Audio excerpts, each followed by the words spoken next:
بسم اللہ الرحمن الرحیم۔ جو یہ کلمات کہے اس کے لیے آسمان کے دروازے کھول دیے جاتے ہیں۔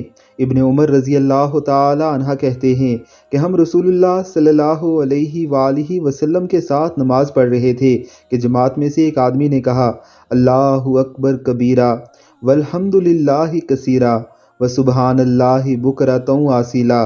اللہ سب سے بڑا ہے، بہت بڑا، اور سب تعریفیں اللہ ہی کے لیے ہیں، بہت زیادہ، اور صبح و شام اللہ ہی کی پاکی ہے۔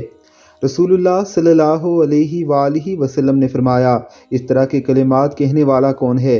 جماعت میں سے ایک آدمی نے عرض کی کہ اے اللہ کے رسول صلی اللہ علیہ وآلہ وسلم، میں ہوں۔ آپ صلی اللہ علیہ وآلہ وسلم نے فرمایا، مجھے تعجب ہوا کہ اس کے لیے آسمان کے دروازے کھولے گئے۔ ابن عمر رضی اللہ تعالی عنہما کہتے ہیں، جب سے اس بارے میں نے رسول اللہ صلی اللہ علیہ وسلم کو یہ فرماتے ہوئے سنا، میں نے تو ان کلمات کو پھر کبھی نہیں چھوڑا۔ انہیں یاد کر لیجئے اور انہیں ضرور پڑھا کیجئے۔ اللہ ہم سب کو توفیق عطا فرمائے۔ آمین، اللہم آمین۔